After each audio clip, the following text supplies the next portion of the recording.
Good evening and welcome to Weekend News. I am Diana Doherty. Coming up, Chairman Public Accounts Committee orders Union Trust Bank to pay over 400,000 new loans to the Serpent Road Safety Authority's account. Deputy Minister of Transport informs staff of the Serpent Road Transport Corporation about the formal closure of the institution. And police to start going after commercial bikes that come to the central business district. These stories and more all lined up in this edition of Weekend News. Stay with us.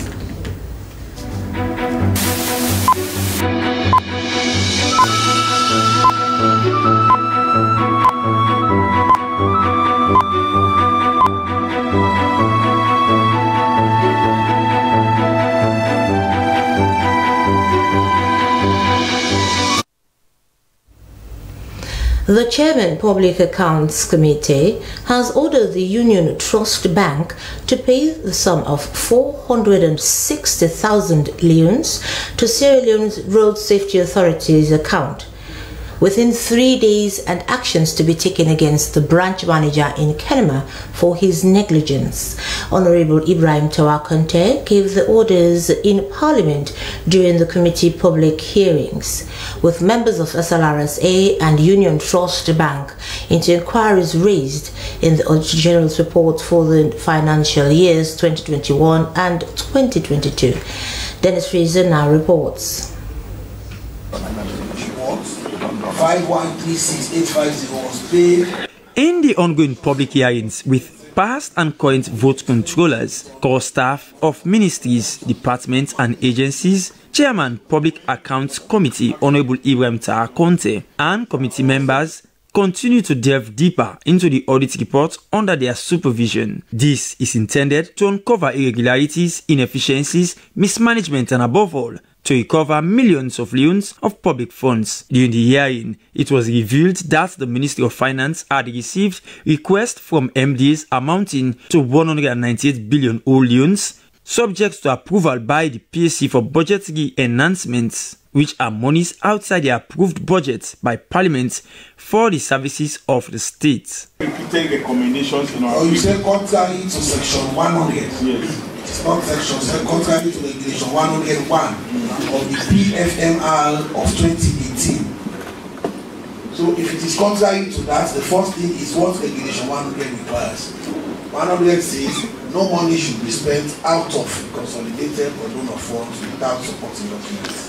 At a separate hearing, the chairman, Honorable Ibrahim Tawakonte, ordered Union Trust Bank Kenema branch to pay 460 million old loans into SLRTC's account. This directive was as a result of 471 million old loans query that was raised in the 2022 audit report relating to financial discrepancies between SLRTC and the bank. The committee also ruled that the branch manager for UTB Kenema should pay the sum of 11 million old loans within 2 months, and also recommended for his suspension, transfer and demotion below the rank of a branch manager for his negligence and failure to do due diligence.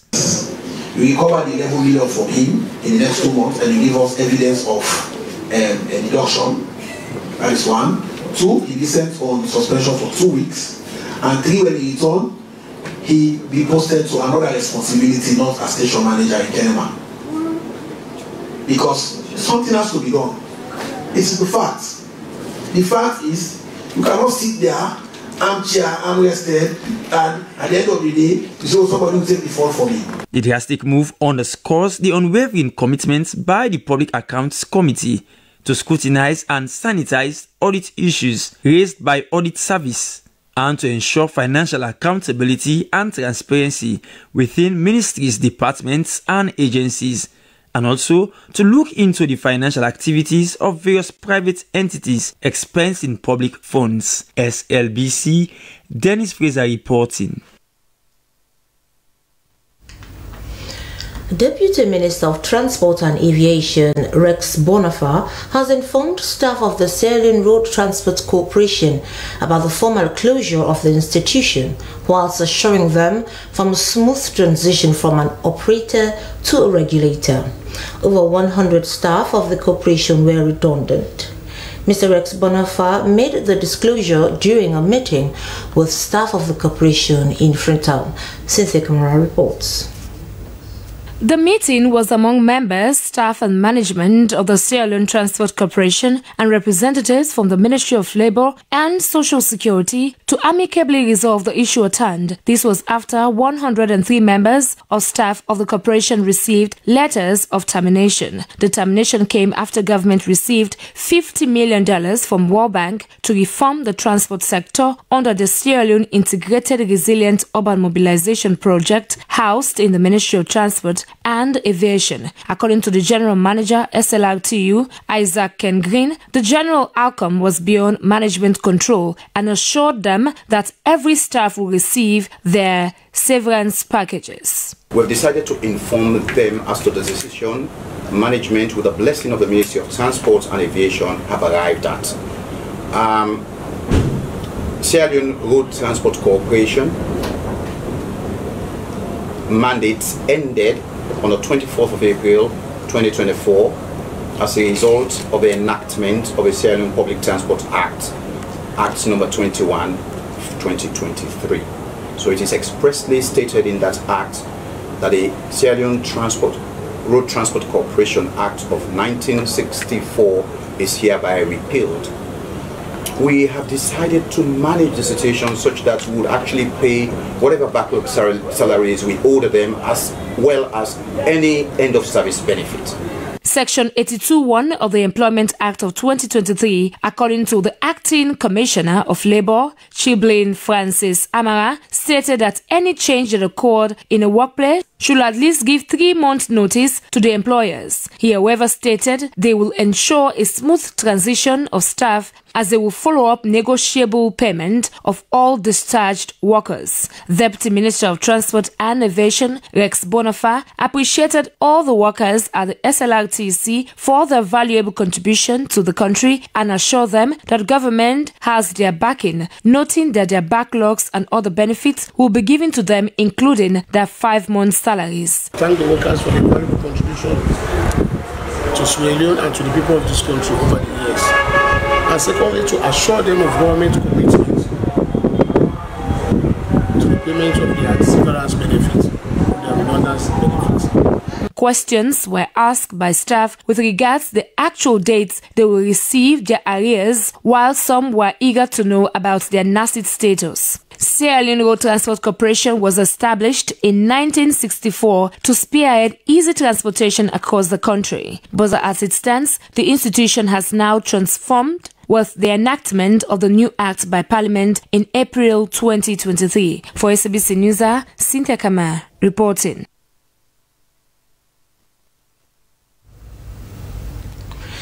Director of Traffic, Sierra Leone Police, has said that the police will start enforcing the MOU signed with bike riders for the central business area. ACP Abdul Mojoy made the statement in a meeting with authorities from various sectors before the start of the operations at the central business area. Mohamed Toure has more. This engagement with bike riders, the Sierra Leone Road Safety Authority, police representatives and traffic division representatives across the city aims to address issues of bike riders in the central business area, which the Director of Traffic, Sierra Leone Police ACP Abdul Moje, described as worrisome. These issues include the growing number of unauthorized parks on registered bikes and riders using prohibited routes in the city, among others. They knew they should not be there. Most of this, that's the union that does not even have a data for the membership. Today you go from school, tomorrow you're a car rider. You don't have license, you don't go any recruitment, nobody asks a question about the employment. And even the membership cannot even give the total number of the membership. But sooner they are arrested, you see them coming out to number, these are members, these are members. So I've told them that this time around, it's not going to take business as usual. The law is going to take place in a very serious manner. So we are the parks and Ashibino parks. We are going to address that one effective this week. As I'm talking to you now, we're going to address it. Well, Ashibino parks, we're going to remove them from that areas. And where there are parks, we go there and let this properly, let them in a orderly manner with the help of the chairman and down stakeholders who are the BMOs. President of the Bike Riders Union, Ismail Sandi, welcomed the idea of bringing decency to the city and acknowledged that the riders are often accused of various issues, including stealing and being lawless. He stated that their union represents half of the country's population and that this engagement is timely for them to inform their members about plans of the traffic division. The union president, however, expressed concerns about certain areas not under the central business district, where riders are arrested despite claiming to be within the CDB boundaries. Because I don't want membership to be default on this arrest, because being that the demarcation, they make it clear to us, we will abide of the rules and regulations of the CBD, but we want the demarcation to be announced to our membership or to sensitize our membership within the central business district so that we don't be default of any arrest. Manager of Safety and Enforcement, Sierra Leone Road Safety Authority, Augustine Lansana, informed the gathering that the authority is working towards digitalizing the services they offer. He emphasized that riders must carry appropriate documents while on the road, as the team will collaborate with the Sierra Leone Police for enforcement within the city. SLBC News, Mohammed Toure reporting. The Sierra Leone Correctional Service has decorated 130 senior officers, both male and female, from the ranks of corporals, superintendents, chief superintendents, and commanding officers. The decoration ceremony took place at the headquarters of the Sierra Leone Correctional Service in Freetown. Joseph Bassey filed in this report, read in the studios by Emmanuel Sumura. Although there has been many promotions happening within the correctional service, but this decoration ceremony was the first to be held in the history of the Sierra Leone Correctional Service. The event was held on the 6th of September at their New England headquarters in Freetown. In a statement, Director of Gender and Equal Opportunity, Sierra Leone Correctional Service, Asha Tuturi, told the newly promoted officers that promotion goes with more responsibility in protecting the state and the good image of the Sierra Leone Correctional Service. To do your duties, to make sure that all responsibilities attached to you, you do it, female officers as well as male officers. Because when they say gender, some people will think that it's only for the female. When we say gender, gender is not only for female officers. We work in consonance with male and female officers. She admonished the officers to work diligently and be committed to their duties. The incoming Director General, Sierra Leone Correctional Service, Brigadier General Gauja, told the officer that to whom much is given, much is expected, challenging them that being promoted, they need to work harder and not to relax. To whom much is given, much more is expected. So not a time for relax, a time for put more effort so that you go grow more. The outgoing Director General, Brigadier General Sheikh Suleiman Masakoy, urged the officers to display professionalism.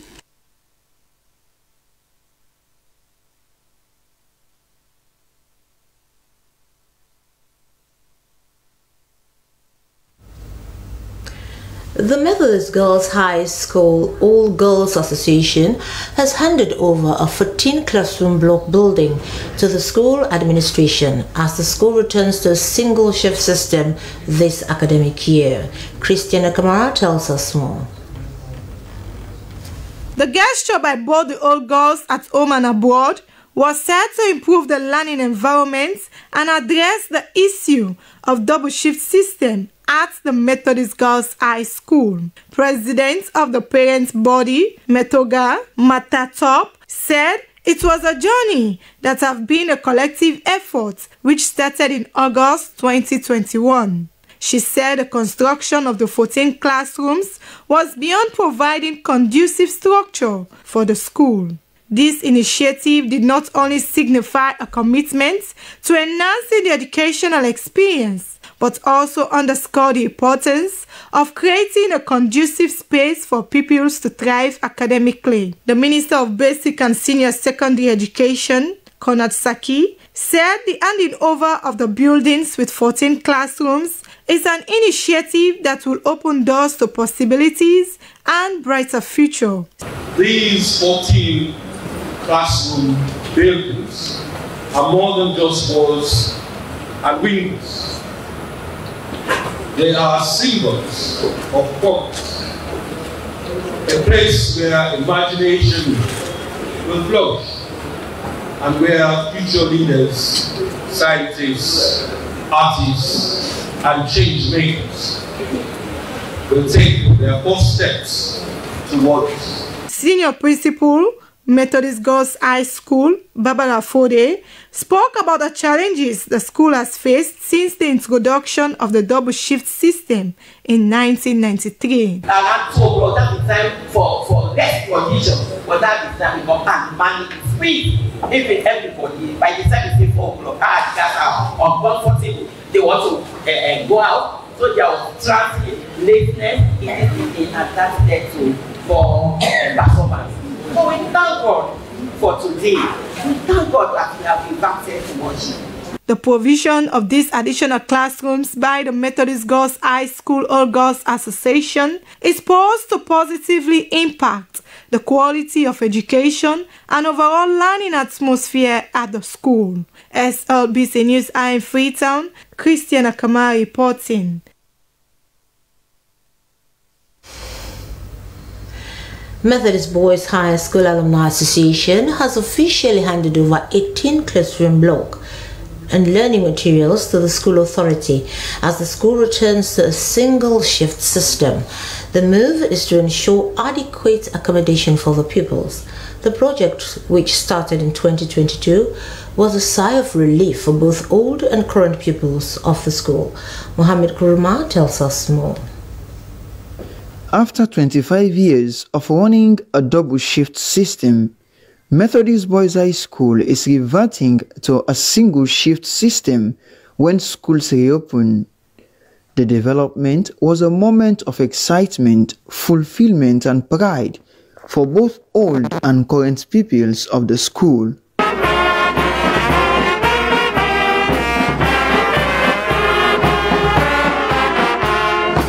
To actualize the venture, an 18 classroom block was constructed and officially handed over to the school. The initiative caught the eyes of the Minister of Basic and Senior Secondary Education, Konrad Saki, who perceived the venture as a significant milestone, adding that the move would enhance effective learning outcomes. This is a testament of what can happen when there is a partnership between the government and a school to ensure that we extend the classroom capacities that we have in our schools. So I'm delighted to be here, and I think this is a shining model that other schools should follow. President of Methodist Boys High School Alumni Association checked enlisting a number of other ventures that would be undertaken to rebrand the school, such as introduction of electronic registers, school buses, identification cards for all pupils and teachers, improvement of teachers' conditions of service, construction of multipurpose hall, among others. It is us past pupils that are in position to help and give back, who should contribute our little resources towards the sustenance of our public schools to complement the efforts of the government. Ladies and gentlemen, we have not yet finished the rebranding process, as this is just the foundation we have laid for more reforms, projects to be implemented to support this worthy cause. Acting principal of the school for the senior secondary, Moses Conte, stated that the achievement would improve the standard of the school. He called on pupils, teachers and parents to embrace the change. The return to a single shift system is expected to enhance effective learning outcomes and nurture young minds to be resourceful in society. For SLBC, Mohamed Koma reporting. Towards empowering graduates with technical knowledge in accounting that meets international standards, Highwoods Institute has emerged. As Emmanuel Samura reports, the institution offers certified online accounting courses such as QuickBooks and Sage Cloud, among others, in a bid to transform financial education nationwide. Whilst every sector is a beneficiary to technological advancements, the financial sector is not an exception to such advancements. Yet, most accounting professionals trained in universities face challenge to realize their potentials because of their inability to catch up with technological trends. What we've been finding over the last 3-4 years since we've established is, by and large, we have a lot of qualified individuals in the country, but in terms of technical abilities, they're wayward. And so we try and provide and try and bridge the gap between providing them with their qualification and also giving them some sort of experience. The emergence of Highwoods Institute is to fill the technical gap in the accountancy field with programs tailored to meet the needs of today's professionals with UK standard qualifications like the ICB and ACCA. Christopher Fox is the HR manager and a lecturer at Highwoods Institute. He walked into Highwoods' outsourcing business with barrage of qualifications, but little did he know that even with his academic accomplishment, he was technically empty to provide the services the institution's international clients needed. But after rigorous trainings he received from the institution, he now sees himself as a corporate monster. Working at Highwoods, as I said earlier, I was working but not working the right path. However, coming to Highwoods, I have been able to firstly expand my knowledge on my accounting career. Secondly, Highwoods has helped shape me into being a corporate monster. With modern teaching and learning facilities, Highwoods Institute is seeking to improve the digital proficiency, business management and accounting skills of the country's youthful population at an affordable cost. So that's the reason why we decided to give a local sort of qualification if you want a local certification, if you choose to have that versus the international standard, because of the cost. Some of the international costs, like the exams and the registration, these are not fees that you pay to the institution for the institution to become profitable. It's the actual fee that you pay the board, like the ICB, the ACCA, the CAT.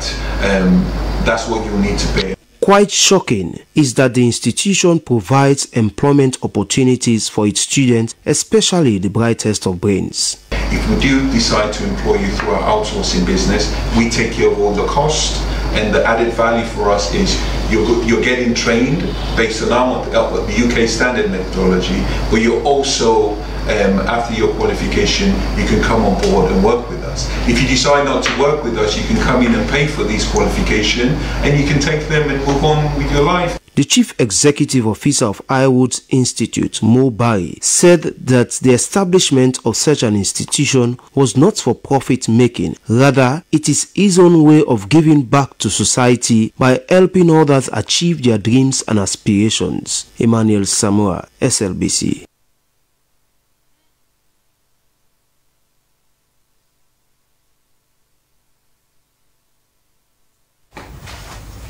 Holiness Revival Movement Worldwide Sierra Leone Chapter has concluded a 3-day National Women's Conference 2024 at their national campground Waterloo. The conference theme, which centered on raising prayerful holy women for Jesus in the country, was Stepping Stone to revive women who have lost their spiritual authority in Christ. Moses Conte was there and he now reports. Women, though being called a weaker vessels, but also carry huge responsibility to support the nation and maintain a successful family. However, the travail to see revival of holiness and righteousness in the lives of women in the body of Christ is still challenging. Thus, this year's National Women's Conference was a direct result to that challenging circumstance. During the 3 days conference, messages such as overcoming challenges of staying with stepchildren in marriage homes, overcoming challenges of single parenting, the godly characteristics of a prayerful holy woman, with other messages preached by the International Director, Pastor Paul Rica, and Evangelist Linda Paul Rica, was followed up with group activities such as Christian book review, collective prayers, and talk shows of various topics affecting women in the Church of Christ. National Overseer, Holiness Revival Movement, Sierra Leone chapter, Pastor Charles Sengova said, it has been in the mind of God to raise up women in this end time to serve as an example in their different homes, churches, and nation. He called on other ministers to preach the truth in holiness and righteousness rather than compromising. Friends, is empowering the women and telling them that they have the legality, which means they have the authority now in their disposition to even pray for this nation, and salvation will come to this nation. This economical turmoil you are hearing is because the women have not been gathering. God has made holiness government to gather the women, to help governance, to help other departments with the power of the Holy Ghost, that things are going to turn around. And guess what? Just after this conference, you will see a new Sierra Leone. You will see a new body of Christ. You will see a new women. And these women I'm talking about, not with women that put on earring, trousers, necklace. No, these are not the women I'm talking about. Women with modest apparel. When you see them, you see the distinct glory of God upon their lives. These are the women we are gathering all over. Let's behave ourselves as holy men of God. And let our message be one. Let's have the same mind. Let's have the same doctrine. Let's have the same belief. And this doctrine is holiness, righteousness, and truth. Let's stop faking the people. This morning, if God calls you, we support your ministry. That's what I'm telling them. National Women Coordinator, Holiness Revival Movement, Sierra Leone chapter, Evangelist Finda Sengova said, the present state of women in the country has caught up with many lifestyles which does not resonate with biblical standards. Thus, this conference is a timely intervention to bring them back to the truth. This will encourage Sierra Leoneans to embrace the faith of Jesus Christ, because if they see that women are changing, that Christ is still alive, doing what he has been doing since the beginning, Christianity, the faith of Jesus Christ will spread in this nation more than how it has ever been before. Because we see that the blessing of Sierra Leonean women, including myself before and presently, is getting worse, because biblically and physically, the way you carry yourself, the way you are dressed, that's how people approach you. The conference brought together worshippers from several districts and churches across the country and beyond. They, however, expressed great delight for such an opportunity to be exposed to an undiluted word which has added to their understanding to what they didn't know before. I really want to thank God, because the messages that we listened to, it was very spirit-filled. I really understood some things and the meaning of prayer. More especially last night, the message that was ministered to us. I really bless God for that message. So I really want to thank God for me, and I am taking this message to my nation also. And we are going to practice it. Because the event, which is due yearly, does not only limit to women, but such program is being organized for men, youth, and children. Moses Conte reports for SLBC.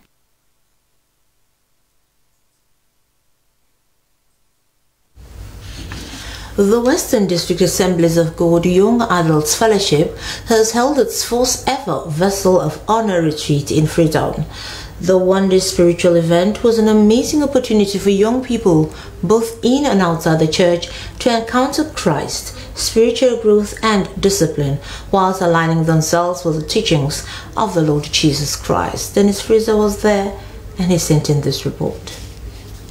We strive to find our relevance in the mighty name of Jesus. That we shall not be people that will be used for ordinary things. As it was recorded in the scriptures that throughout the gospel, Christ periodically takes time to step away from the world and even from his disciples after pouring himself into his ministry to be alone with the Father and spending time in prayer and worship.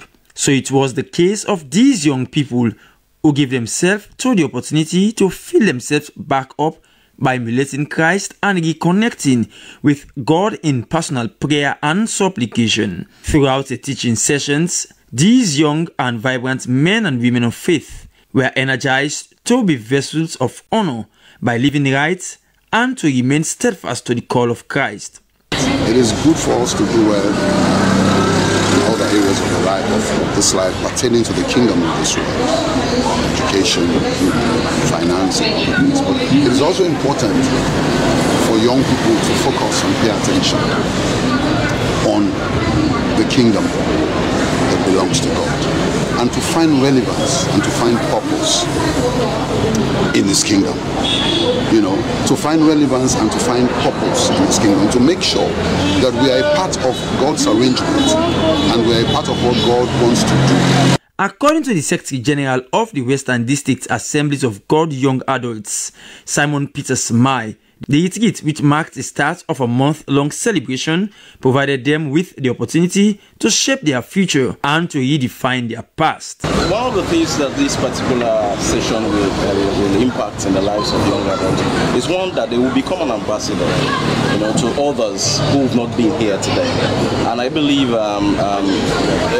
as long as they've been ambassadors to others, others will also become ambassadors as they go out to spread out this particular good news that we have today, you know, being a vessel of honor unto all. The Western District Assemblies of God Young Adults, also known as the WISE, is a unique organ of the Assemblies of God mission in Sierra Leone, consisting young people working to build a community with people who also care about their faith and for having a godly lifestyle. SLBC Dennis Fraser reporting.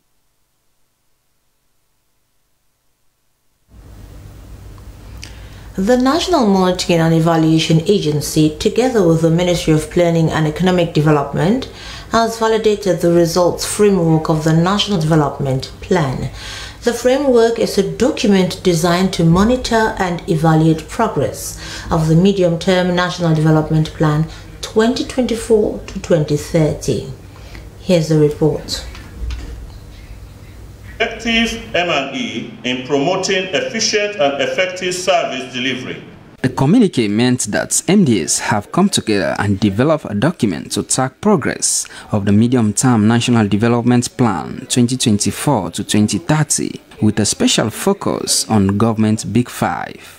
The review and validation exercise focused on a broad range of pillars in the National Development Plan, such as governance and accountability, infrastructure, revamping the public service architecture, and the economy. Participants sounded very impressive about what they have accomplished on the results framework. We are very much up to the task. We are just crossing T's and dotting I's, with the exception of the 20% of our MDAs, which mainly are the Ministry of Energy.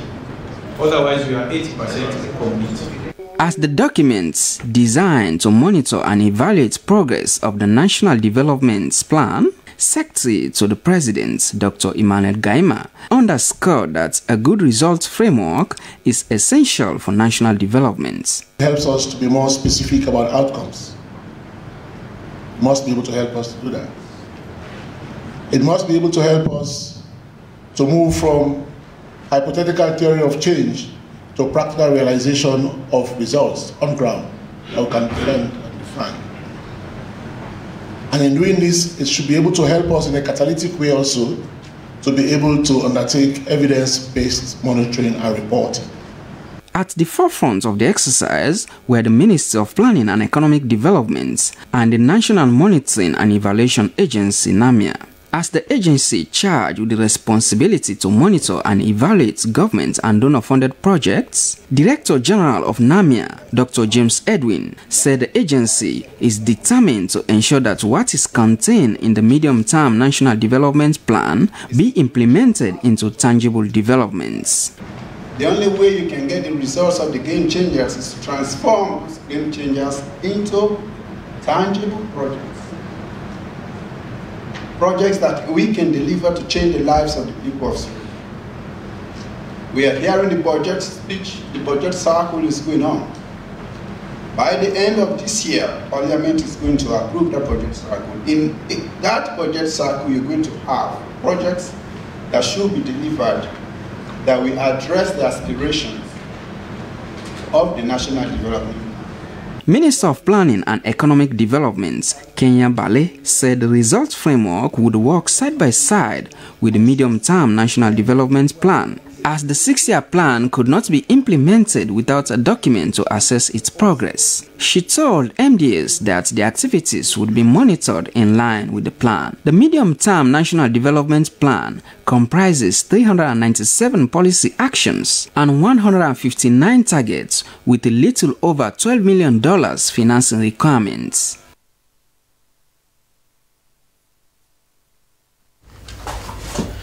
The National Social Security and Insurance Trust has presented its inception actuarial validation report for its proposed informal sector scheme at the Freetown International Conference Centre, Aberdeen, Freetown. Jonathan Tony reports. The informal sector in Sierra Leone, which includes traders, farmers, and other self-employed individuals, have long been a key contributor to the country's economy. The inclusion of these workers in the social security system is expected to have far-reaching positive impacts on their financial stability and the country's social safety net. The event, attended by stakeholders from various sectors, which graced by the Minister of Labour and Social Security, Mohamed Rahman Souare, in his remarks lauded the efforts of NACIT in extending social security coverage to the informal sector, which constitutes a significant portion of the country's workforce. He said this is a bold step for the country, stating that the informal sector has long been excluded from formal social security benefits, adding that the new scheme is a testament of the government's commitment to ensuring that all citizens, regardless of their employment status, are provided for security and dignity they deserve. The actuarial evaluation report for extending social security coverage to the informal sector. I am very excited about the prospects of beginning this program in January 2025. NACIT Director General Mohamed Dabo emphasized the importance of inclusivity in social security, noting that the new scheme will not only benefit informal workers, but also contribute to the overall development of the country's economy. Although the informal sector is largely unregulated, it fosters entrepreneurship, drives innovation, provides livelihoods and incomes for millions of individuals and their families. Representatives from the informal sector who were in attendance expressed eagerness for the initiative. They acknowledged that the proposed scheme will provide much-needed financial protection for workers who are often vulnerable to economic uncertainties. The proposed informal sector scheme aims to provide social security benefits to informal workers, including pension benefits, survival benefits, and access to health care services. The presentation of the Inception Actuarial Violation Report marks the first step in determining the sustainability and structure of the scheme, ensuring that it is financially viable and meets the needs of the needed beneficiaries. The next steps for the proposed scheme include further consultations with stakeholders and comprehensive review of the actuarial findings to ensure that the program is implemented efficiently and sustainably. For SLBC News, Jonathan Turner reporting.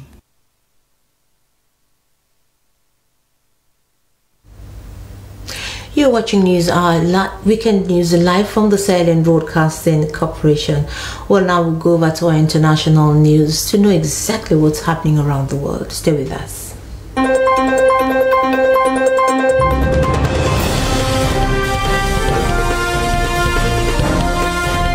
This is the international news, and I am Cecilia Ali Sisse.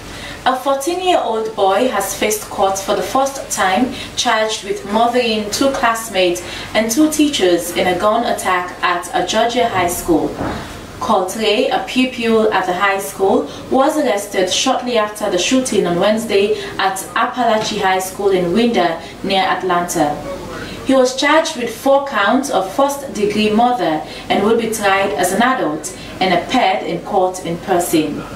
Wearing a green t-shirt, the suspect spoke very little other than to acknowledge that he understood the charges he faces. He did not enter a plea. During Friday's brief preliminary hearing, Judge Corey Mingudov told the 14-year-old suspect that if convicted, his alleged crimes were punishable by death or life in prison with or without parole. Georgia is one of the U.S. states that still carry out capital punishment.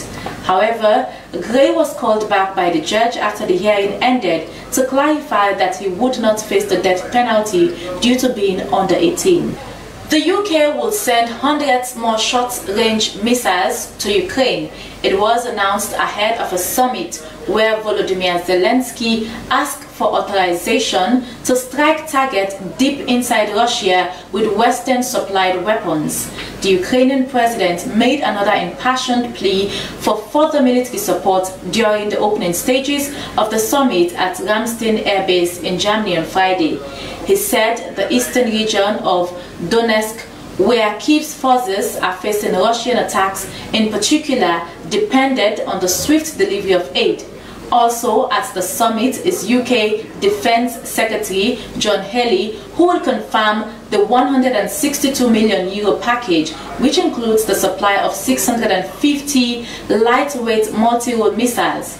He said the new package would give an importance to Ukraine's air defenses and show the government was stepping up its support. A 26-year-old American woman has been shot dead in the occupied West Bank during a protest.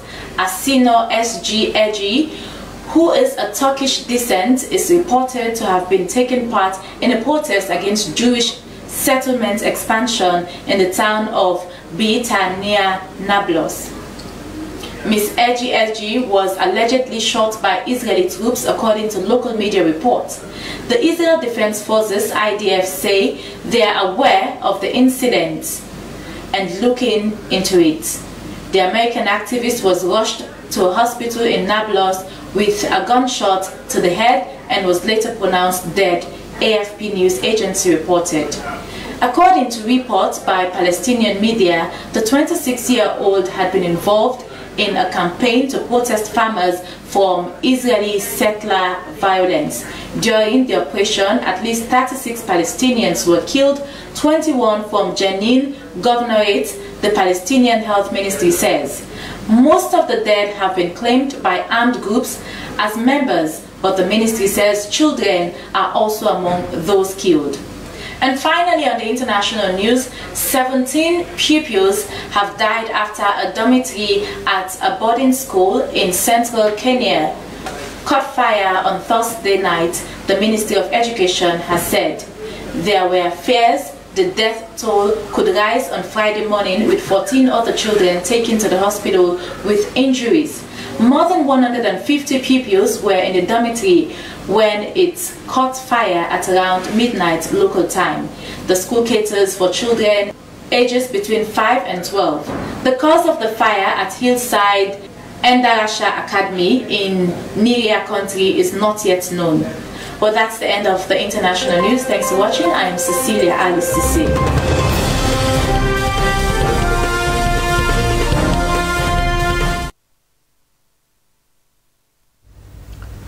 Well, for my international news, we move out to our business desk for some business updates.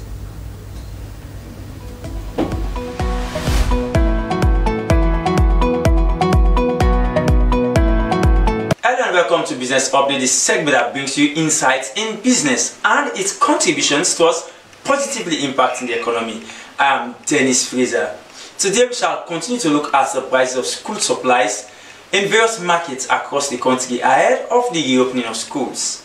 Now, as schools across the country are set to reopening on 9th of September this year, the vibrant streets in the capital Freetown, including Abacha Street, Ized Roundabout and Lumley Market, are buzzing with activities. This time of the year usually marked by mad rush of parents wanting to buy school supplies has brought a mix of anticipation and concern. Together say sales are low whilst parents express concern over high cost of school materials. Let's join our business reporter Jonathan Turner for more. In recent years, PZ, Abacha and Lomley streets have been a bustling hub for school materials, with parents eager to secure everything that children need for the new academic year.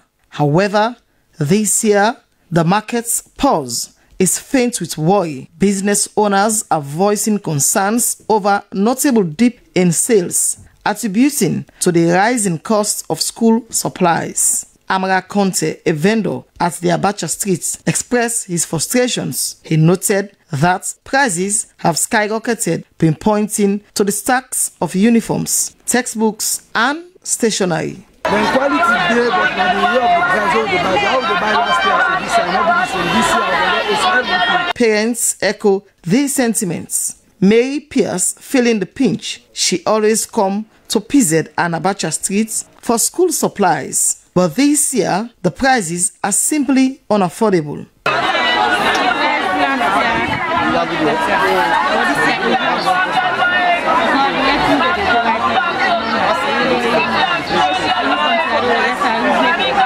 The rise in prices have been attributed to several factors, including inflation and supply chain disruptions. The cost of importing educational materials have surged. And however be, we go buy the tea, we cost you up to 400,000 or 500,000 for like customer. Try to pay that 500 or that 550. It will be tough between now.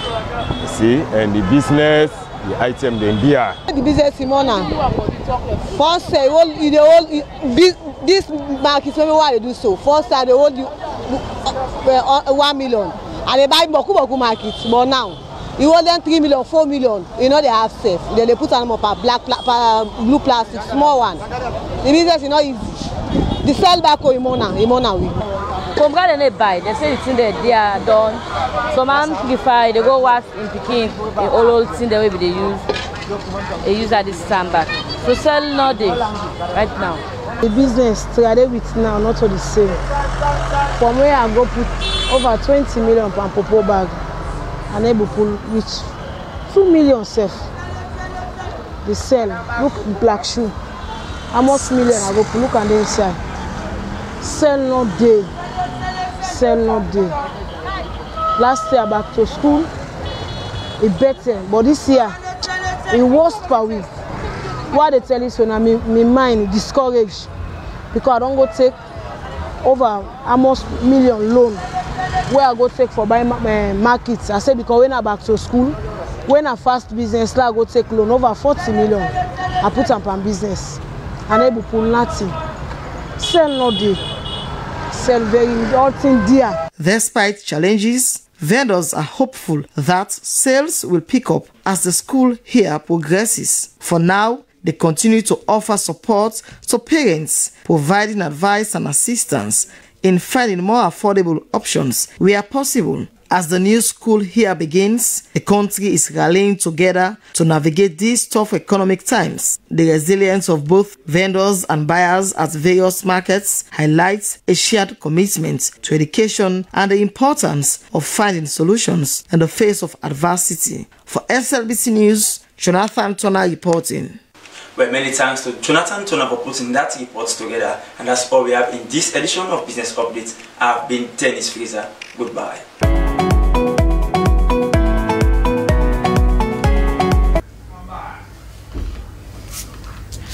From our business news, we now move over to our entertainment news. Continue watching the SLBC.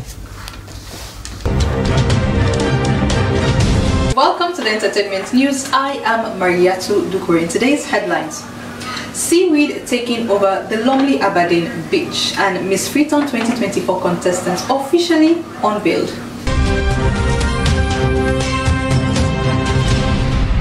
Many people go to the beach to relax and have a good time, especially after a long hectic day or a long hectic week. During such times, bar owners realize huge profits, but during this rainy season, the beaches have been in an unpleasant state as seaweeds are almost taking over the beaches, taking away from the beauty of the beaches. Now, the entertainment desk took the camera to Aberdeen along the beach to talk to owners of different bars on the effect of these seaweeds on their businesses. Pretty boy. I'm named Capiti Boy. I don't think almost 35 years now. Civil, carry force, nobody come. So, we have for past government pick up, people in the toxic, and my name is the minor. So now, we they can find out now. Not to tell you more. All over the there. Now the last time we camp for every year. I say, me name Alaji. Me na one of these guys who amputee football. Well, this video it affects we now because we get beaucoup people where they can't jog down the sands. But what you see with the right now, they know they get away for job. Two, where you go down the scent, that odor, that rank scent, they come up now too. Three is we the fishermen they don't get away for fishing right now because of the seaweed. One man they go eat chain, you know there is enough fish. Now all over grass man they kill. You don't see it. Right now the beach, you watch the beach, bombers train they go on the beach. Because the hotel they get there, they don't go see money. But you know easy right now, you know really easy. When I go, when I a student, when at this bar and my mommy gets this bar. Seaweed, I just think and say now the with man away the work on the wasa can make them see that they come. And the seaweed where they come it affects people. And people where they operate at the beach side. Like we get the beach bars and the restaurants you say.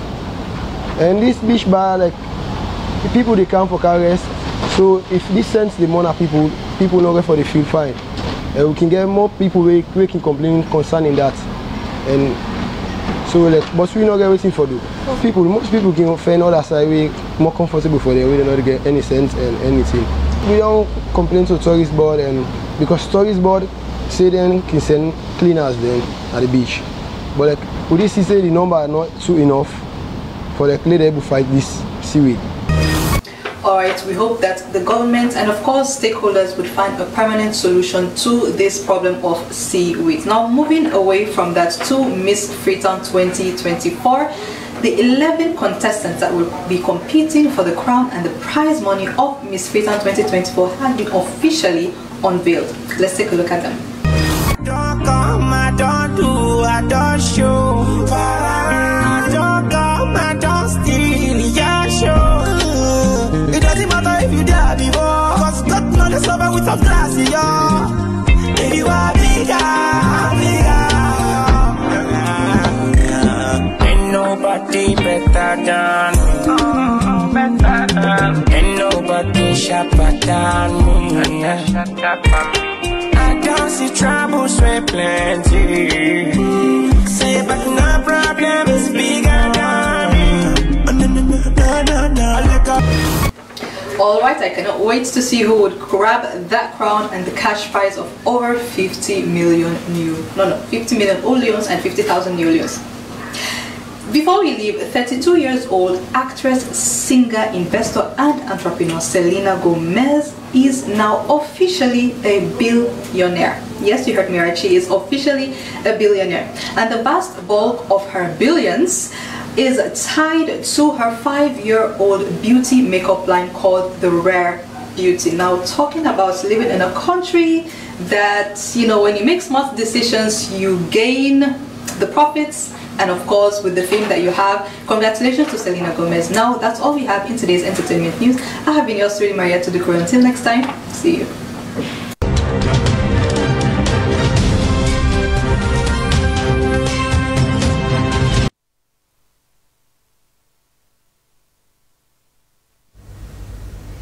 From entertainment news, we now move over to our sports desk for some sports update. Welcome to Weekend Sport with Mohamed Simbi Korma. We commence today's presentation with national sport news. Final year law students of Fairbairn College have held a cool-off football match between long possession and adverse possession. The students named their teams after two crucial topics in land law. The students, who were joined by some lecturers, exhibited exceptional skills and energy, but long possession won the match by 4 goals to 2. Here is the report. It was an exciting encounter displayed by law students, including lecturers of Fabe College, who decided to cool off after hectic examinations. The board and lawyers and their lecturers splintered into 2 groups and dubbed themselves as long possession and adverse possession, 2 critical topics in land law. Both teams demonstrated exceptional skills and energy, creating an impression that there is more beyond the classroom. The students were energized, showcasing accurate dribbling skills and outstanding passes. Adverse possession played their heart out, but it was long possession who carried the day by 4 goals to 2. One of the lecturers, Honorable Justice Alhaji Momoja Stevens, was impressed with the boys' performances. I'm very, very delighted. It showed a spirit of peace and order. I mean, the message will go down to everyone in the faculty that indeed this class is very peaceful. You've conducted yourself very well, and in fact, it's our day. The team coach Mohamed Amin Toure was also gratified. A long journey since we want to select a group of young players for us to have a team like this. For today, I can probably say it's a job well done by the entire class. Faculty of Law Fabe College will be playing with other law students from Unimac, Jella and Aimat College. For this particular edition, I am Mohamed Simbi Koroma. Cheers.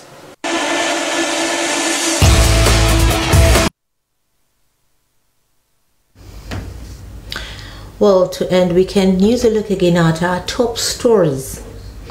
The Chairman Public Accounts Committee has ordered the Union Trust Bank to pay 460,000 loans to Sierra Leone Road Safety Authority's account within 3 days, and actions to be taken against branch manager in Kenema for his negligence.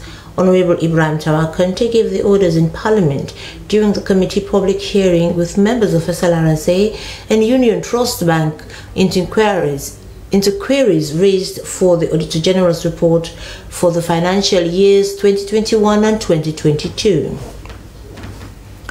The Deputy Minister of Transport, Rex Bonafa, has informed staff of the Sierra Leone Road Transport Corporation about the formal closure of the institution. He assured them of smooth transition from an operator to a regulator. Over 100 staff of the corporation were redundant. And the Director of Traffic, Sierra Leone Police, ACP Abdul Mojai, has said the police will start going after commercial bikes that come to the central business district. He made the statement in a meeting with authorities from various sectors before the start of the operations in the central business area. Well, that's all we have time for in this edition of Weekend News. I have been your news anchor, Diana Doty. Continue watching the SLBC and good night.